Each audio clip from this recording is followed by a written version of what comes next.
Hi friends, welcome to top cine news and reviews. Irumudi ಇದು recent ಆಗಿ Telugu film ಇಂಡಸ್ಟ್ರಿಯಿಂದ ಬಂದಿರುವಂತಹ ಒಂದು cinema starring Raviteja and Priyabhavani Shankar.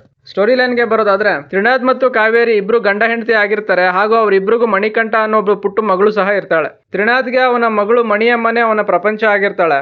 ತ್ರಿನಾಥ್ಗೆ ಒಂದು ಎರಡು ವೀಕ್ನೆಸ್ ಇರುತ್ತೆ. ಒಂದು ವೀಕ್ನೆಸ್ ಏನಂದ್ರೆ, ಯಾವುದೇ ಒಂದು ಹೆಣ್ಣು ಮಗಳಿಗೆ ಅನ್ಯಾಯ ಆದ್ರೆ ಅದನ್ನ ಅವನು ತಡ್ಕೊಳಕ್ಕೆ ಆಗ್ತಾ ಇರಲ್ಲ.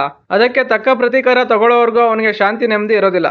ಇನ್ನೊಂದು ವೀಕ್ನೆಸ್ ಏನಂದ್ರೆ, ಸೈಕಲ್ ಗ್ಯಾಪ್ ಅಲ್ಲಿ ಎಣ್ಣೆ ಬಿಟ್ಕೊಳ್ಳೋದು. ಸ್ವರ್ಗಕ್ಕೆ ಇನ್ನೇನು ಮೂರೇ ಗೇಣು ಎಂದಂತೆ ತ್ರಿನಾಥ್ ಮತ್ತು ಫ್ಯಾಮಿಲಿ ಹ್ಯಾಪಿಯಾಗಿ ಜೀವನ ಮಾಡ್ಬೇಕಾದ್ರೇನೆ ಇದಕ್ಕಿದ್ದಂತೆ ಆ ಊರಿನ ಹೆಣ್ಣು ಮಕ್ಕಳ ಜೀವನದಲ್ಲಿ ಆ ವಿಧಿ ಆಡುವಂತಹ ಆಟ ಆದ್ರೂ ಏನು, ವಿಧಿಯಾಟಕ್ಕೆ ಎದುರಾಗಿ ನಿಲ್ಲುವಂತಹ ತ್ರಿನಾಥ್ ಮತ್ತು ಫ್ಯಾಮಿಲಿ ಅನುಭವಿಸಬೇಕಾದಂತಹ ಕಷ್ಟಗಳಾದ್ರೂ ಏನು, ಆ ಕಷ್ಟಗಳನ್ನೆಲ್ಲ ದಾಟಿ ತ್ರಿನಾಥ್ ತನ್ನ ಪ್ರತೀಕಾರನ ತೀರ್ಸ್ಕೊಳಕ್ ಆಗುತ್ತೋ ಇಲ್ವೋ ಅನ್ನೋದೇ ಈ ಫಿಲ್ಮ್ ನ ಮೇನ್ ಪ್ಲಾಟ್. ಪಾಸಿಟಿವ್ಸ್ ಅಂಡ್ ನೆಗೆಟಿವ್ಸ್ಗೆ ಬರೋದಾದ್ರೆ, ರವಿತೇಜ ಆಸ್ ತ್ರಿನಾಥ್, ನಾನು ಅವ್ರನ್ನ mass and comedy action movies ಅಲ್ಲಿ ನೋಡಿದ್ದೆ. ಆದ್ರೆ ಈ ಫಿಲಮ್ ಅಲ್ಲಿ ಅವರ ಟಿಪಿಕಲ್ ಮಾಸ್ ಹೀರೋ ಇಮೇಜ್ ಇಂದ ಆಚೆ ಬಂದು ಒಂದು ಎಮೋಷನಲ್ ರೂಲ್ ನ ಚೂಸ್ ಮಾಡ್ಕೊಂಡಿದ್ದಾರೆ ಅಂಡ್ ಅದನ್ನ ಅಷ್ಟೇ ಚೆನ್ನಾಗಿ ನಿಭಾಯಿಸಿದ್ದಾರೆ. ಪ್ರಿಯಭಾವನಿ ಶಂಕರ್ ಆಸ್ ತ್ರಿನಾಥ್ ವೈಫ್ ಕಾವೇರಿ, ಅವರ ಆಕ್ಟಿಂಗು ಸಹ ಡೀಸೆಂಟ್ ಆಗಿ ಬಂದಿದೆ.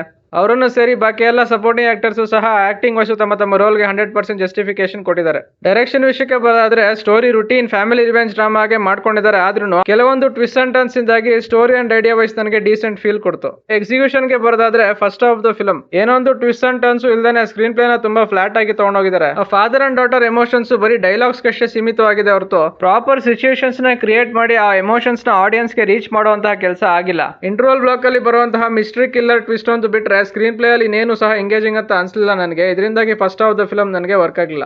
Second half the film starting ನಲ್ಲೇ ಬರುವಂತಹ ಒಂದು ಟ್ವಿಸ್ಟ್ ನೆಕ್ಸ್ಟ್ ಲೆವೆಲ್ ಅಲ್ಲಿ ಬಂದಿದೆ. ಅಲ್ಲಿಂದ ಆಚೆಗೆ ಸ್ಕ್ರೀನ್ ಪ್ಲೇ ಅಲ್ಲಿ ಸಸ್ಪೆನ್ಸ್ ನ ಕ್ರಿಯೇಟ್ ಮಾಡ್ತಾರೆ ಅಷ್ಟೇ ಹೊರತು ಆ ಸಸ್ಪೆನ್ಸ್ ನ ಜಾಸ್ತಿ ಹೊತ್ತು ಕ್ಯಾರಿನೇ ಮಾಡೋದಿಲ್ಲ, ಬೇಗನೆ ರಿವೀಲ್ ಮಾಡ್ಬಿಡ್ತಾರೆ. ಟ್ವಿಸ್ಟ್ ಮೇಲ್ ಟ್ವಿಸ್ಟ್ ಅನ್ನಂಗೆ ಇನ್ನೊಂದಷ್ಟು ಟ್ವಿಸ್ಟ್ ಗಳು ಬರ್ತಾ ಹೋಗುತ್ತೆ. ಆ ಟ್ವಿಸ್ಟ್ ಗಳನ್ನ ನೋಡಿದ್ಮೇಲೆ ಡೈರೆಕ್ಟರ್ ಸ್ಕ್ರಿಪ್ಟ್ ಮೇಲೆ ವರ್ಕ್ ಮಾಡಿರೋದು ಎವಿಡೆಂಟ್ ಆಗಿ ಕಾಣುತ್ತೆ. ನಾನು ಆಗ್ಲೇ ಹೇಳ್ದಂಗೆ ಸಸ್ಪೆನ್ಸ್ ನ ಬೇಗ ರಿವೀಲ್ ಮಾಡೋದ್ರಿಂದ last 40 minutes of the film predictable emotional drama ಆಗಿ ಬಂದಿದೆ. ಆದ್ರೂ ಫಸ್ಟ್ ಹಾಫ್ ಅಲ್ಲಿ ಮಿಸ್ ಆಗಿದ್ದಂತಹ father and daughter emotions climax portion ಅಲ್ಲಿ ಆಡಿಯನ್ಸ್ ಗೆ ಕನೆಕ್ಟ್ ಆಗುತ್ತೆ. ಈ ಎಲ್ಲಾ ಪಾಯಿಂಟ್ಸ್ ಇಂದಾಗಿ second half of the film ನನಗೆ ಡೀಸೆಂಟ್ ವಾಚ್ ಫೀಲ್ ಕೊಡ್ತು. ಮ್ಯೂಸಿಕ್ ಡಿಪಾರ್ಟ್ಮೆಂಟ್ ಗೆ ಬರೋದಾದ್ರೆ, ಸಾಂಗ್ಸ್ ಮತ್ತೆ ಬ್ಯಾಕ್ ಗ್ರೌಂಡ್ ಸ್ಕೋರ್ ಡೀಸೆಂಟ್ ಆಗಿ ಬಂದಿದೆ.